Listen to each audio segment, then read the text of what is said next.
Hi everyone, welcome back once again. This time we are at Hilton Riviera Vallarta. Let's check out what this resort has to offer you and your family, and let's see if it's actually worth your time and money.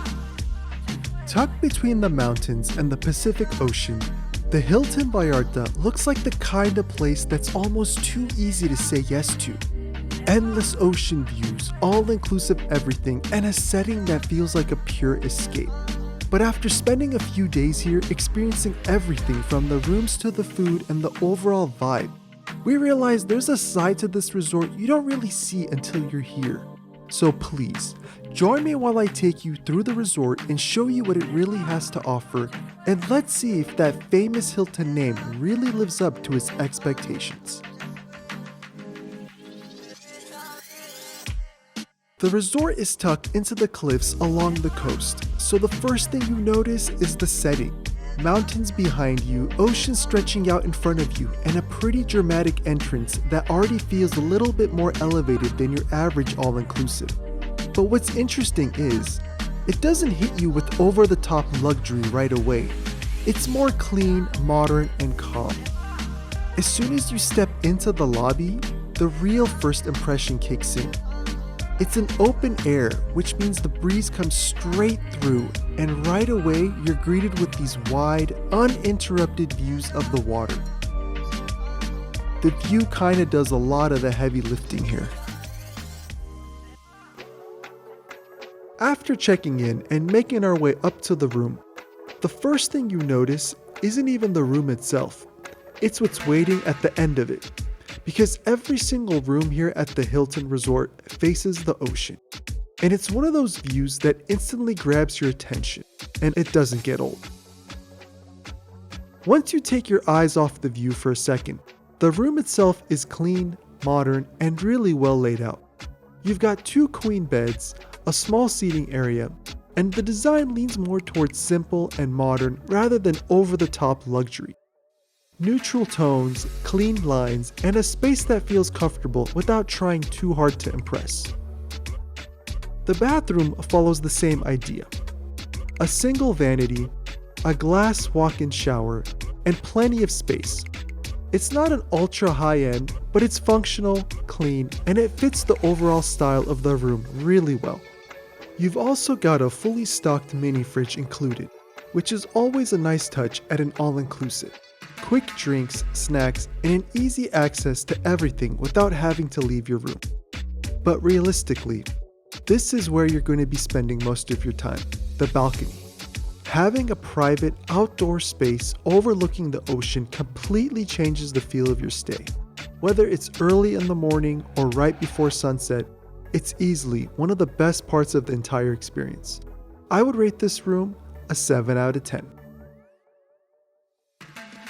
Now, once you step out of the room, this is where the resort really starts to open up, and the pool area is kind of the center of everything. Right away, the first thing you notice is how everything is built around the view. The pools are set up facing the ocean, so no matter where you are, whether you're in the water or just sitting in a chair, you've always got that backdrop. That's what makes this area stand out.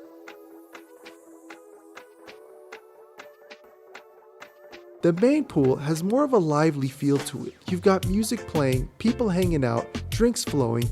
It's not a wild party scene, but it definitely has energy. Then you've got the quieter family area where things slow down a bit, so it's nice that you can kind of choose your vibe depending on the day. One thing to keep in mind though, there were no water slides and the chairs fill up pretty quickly, especially during peak times. So if you wanted a good spot, I would honestly recommend just renting a cabana for $70 a day. I would rate the pools here a 6.5 out of 10. Just steps away from the pool, you've got the beach, and this is where things feel a little different compared to other resorts in Puerto Vallarta. Because the hotel is tucked into the mountains, the beach is more private and much more secluded. The water is very clear and clean and filled with little fish that like to hang out with you near the shoreline. It didn't matter on what day you wanted to go swim. Because of the rock wall that was placed into the ocean, the waves were smooth and inviting for even the beginner of swimmers. so it's always a great place to go swimming, relaxing, taking in the views, or just having that ocean right in front of you. It really delivered. Overall, this part of the resort really leans into the setting. Between the pools and the beach, it's all about the views, the atmosphere, and just being able to slow things down a bit. I rate the beach an 8 out of 10.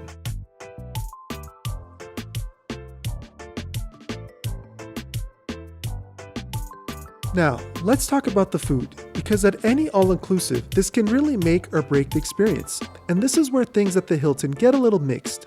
The resort has a good variety of options. You've got the main buffet, plus several a la carte restaurants, Italian, Asian, steakhouse, so on paper, there's definitely no shortage of choices. Let's start out with the buffet. This is probably where you'll spend a decent amount of time, especially for breakfast or lunch. The breakfast here is solid and busy, so we would usually opt in for room service, but more on that later in the video. The buffet had a good variety of fresh options and was consistent overall. It's one of the more popular parts of the food experience, especially at an all-inclusive. Lunch is where it starts to vary a bit. There are still good options, but it's a little bit more hit or miss depending on what you go for. The dessert dishes were popular with the little ones, and I always say that Puerto Vallarta has some of the freshest food in Mexico.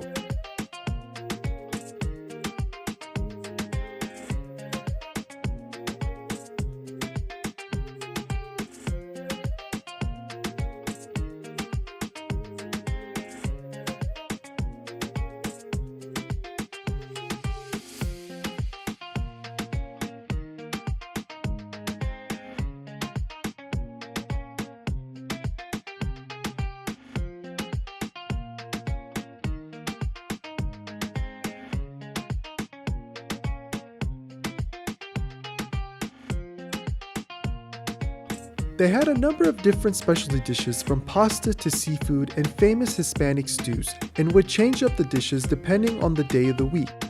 My favorite area was the taco station, where you would get fresh tacos made to your liking.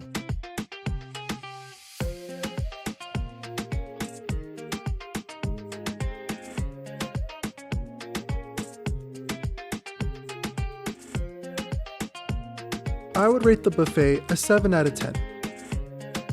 Next, let's get into some of the specialty restaurants. First up is Maxal, the Mexican cuisine, where you would experience a rich diversity of classic culinary delights. All of the specialty restaurants did require reservations, and I would recommend booking them right at 5:55 p.m. on each day for the following night.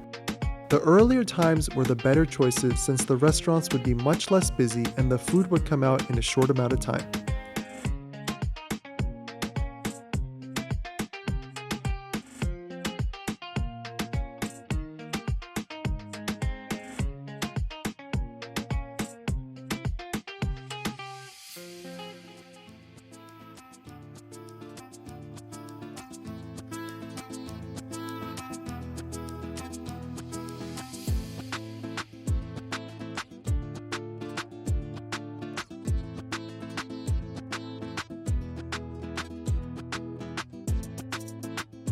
La Luz was the Italian restaurant that was known for their wood-fire pizza ovens.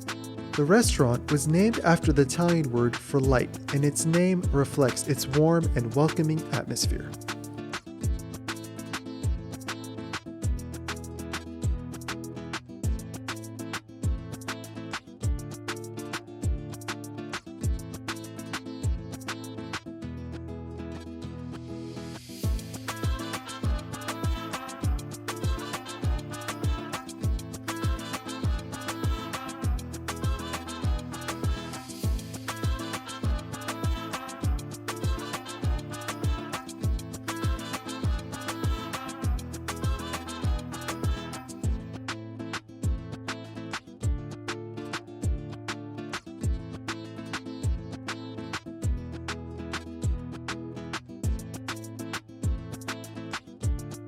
Ama was the steakhouse where if you timed it just right, you would experience a sunset and barbecue over the grill with prime cuts and house specialties made between fire and flames.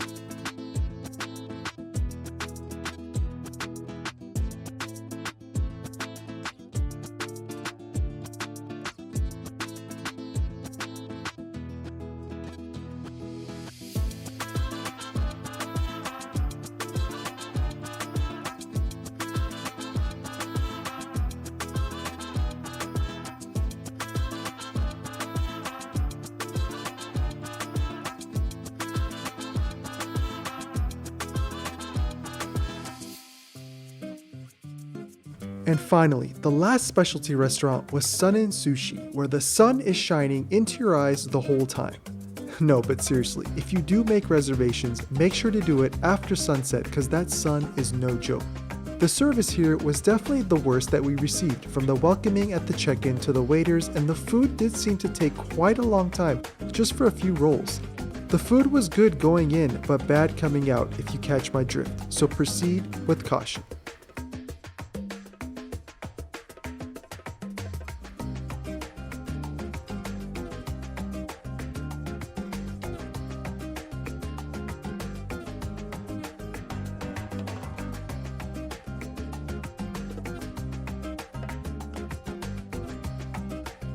Now for lunch, you had a few different choices. First, they would set up a barbecue every day near the pool where they would grill burgers, steaks, and chicken. And back upstairs, you had some of the best room service. The quality of the room service was phenomenal at the Hilton.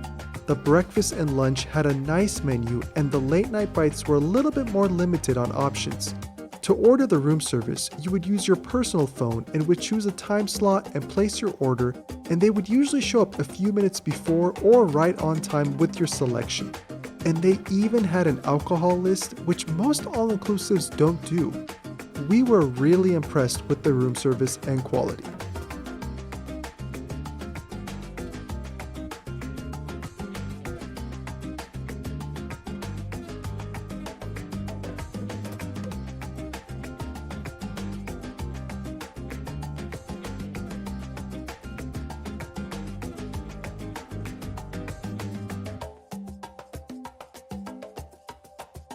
Next, we'll be going over the activities, the kids club, and the shows. Now beyond the pools and the beach, this is where the resort really starts leaning into the family side of the experience. There was a family lounge where you would find a number of table games, and they even had video game rentals where you were allowed to rent a video game console of your choice, and they had a number of popular games to choose from. Also, located in the same room was some light snacks like a popcorn machine, a crepe station with cookies, candies of your liking, and they even had an ice cream station with cones or cups.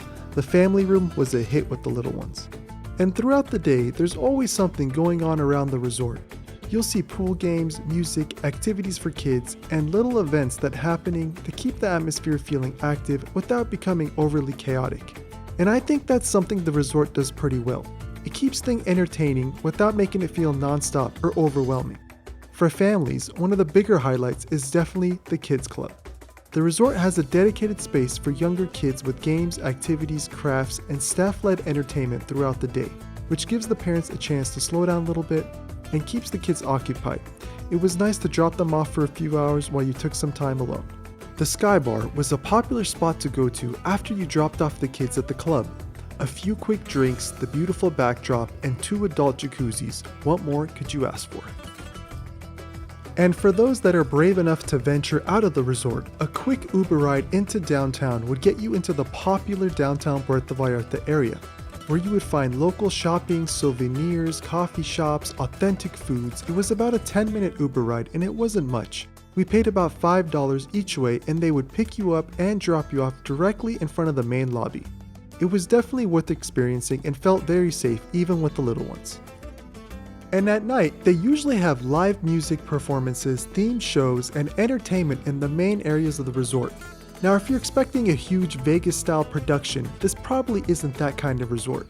But for families at an all-inclusive, the nighttime atmosphere is actually pretty enjoyable, and it gives people something to do after dinner, keeps the resort feeling alive, and adds a little extra energy to the evenings. So after spending a few days here at the Hilton Resort, I think the biggest thing this resort gets right is the overall atmosphere. It's not trying to be the flashiest or the most over-the-top all-inclusive in Mexico. Instead, it leans into the setting, the views, and the more relaxed Puerto Vallarta vibe, and that works really well here. The oceanfront rooms, the pool views, and the secluded beach, and the overall feel of the resort all come together to create a stay that feels easy and enjoyable. Now of course, it's not perfect, and the food can be a little inconsistent at times, and if you're expecting ultra luxury or non-stop entertainment, this might not fully match those expectations. But if you're looking for a scenic, all-inclusive with the good balance of relaxation, family-friendly energy, and one of the best views in Puerto Vallarta, this Hilton definitely delivers in a lot of ways. So overall, this is one of those resorts that becomes more about the experience and the atmosphere than any one individual thing. And honestly, that's probably what we'll remember about staying here the most. I give it an overall rating of 7 out of 10. So if you've been thinking about booking the Hilton Puerto Vallarta, hopefully this video gave you a much better idea of what to actually expect beyond the photos online. And as always, if you enjoyed the video, make sure to like, subscribe, and we'll see you guys in the next one. Thanks for watching.